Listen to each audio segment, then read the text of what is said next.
Looking for your very first dashcam but don't know where to start? What if I told you there's an affordable entry-level dashcam that already gives you the essential features you actually need, plus front and rear recording? Today, we're checking out the 70mm Dashcam A200. 70my's first entry-level dual dashcam built especially for beginner users and everyday drivers. If you're unsure what dashcam to choose for your first setup, this might be exactly what you're looking for. So let's check it out. So let's do a quick unboxing of the 70mm Dashcam A200 set. So if you open the box, it will contain the user manual along with the electrostatic film and adhesive for your dashcam.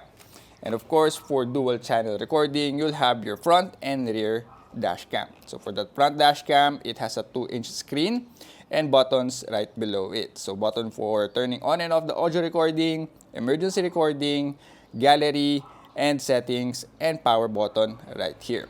Of course, the lens itself is tiltable so that you could adjust the view that the camera sees in front. And same story for the rear camera. You could also adjust that one. And of course, you have your power cable right here, USB charger, and a tool for installation and the mount for your front camera or front dash cam. So that's the contents of the 70mm Dashcam A200 set. So the 70mm Dashcam A200 is offered in different bundles that will suit your budget. You could only buy the front camera or the front camera with the Hardwire kit, either with the UP03 or UP06 model. You could also buy the set only, so front and rear camera, or the set with the Hardwire kit, either the UP03 and UP06 as well. So now let's go to the features of this entry-level dual-channel dashcam.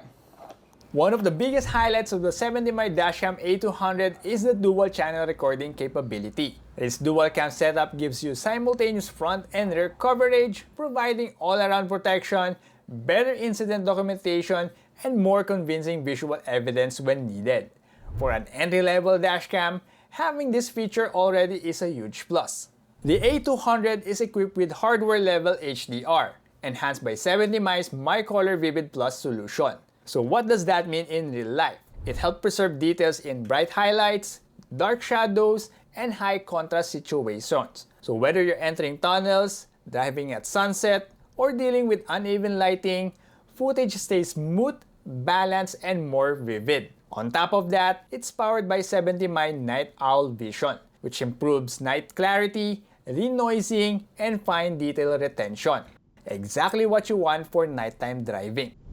This dashcam records in 1080p Full HD, giving you clear and detailed road footage. Key specs include 130-degree wide-angle FOV, which covers at least 3 lanes, and f2.0 aperture, which helps in low-light conditions.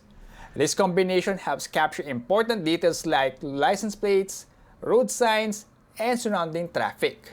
For daily driving protection, this hits the sweet spot. Now, if you pair this up with the 70my Hardwire kit, you unlock 24-hour parking surveillance. Even when you're away, the cam stays alert.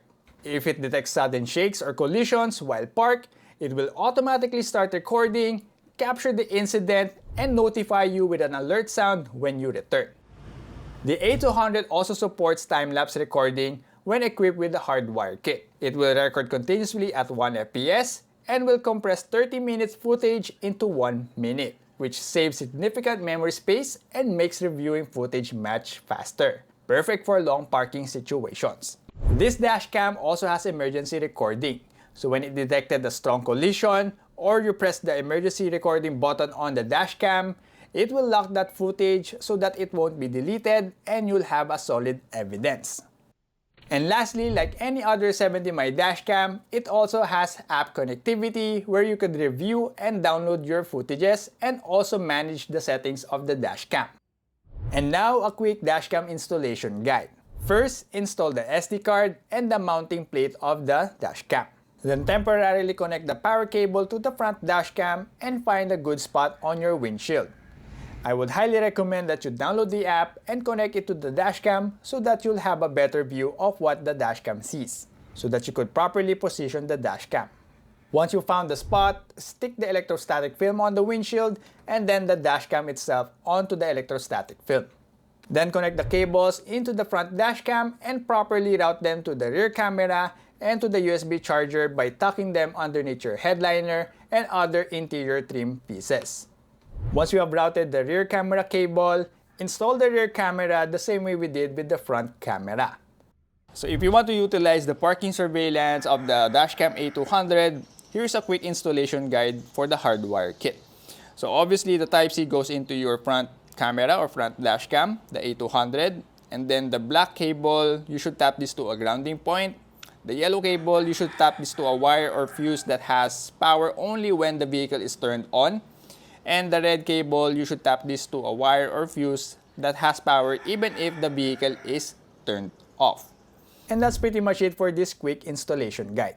So if you're looking for an affordable, beginner-friendly dashcam with the essentials already built in, then the 70mm Dashcam A200 is definitely worth checking out, especially if this is your first dashcam setup. So if you're interested, click the link in the description below or the tag product to grab yours. So that's it for another dashcam feature video. So thanks for watching, and don't forget to like, share, and subscribe if you haven't. So see you on the next one.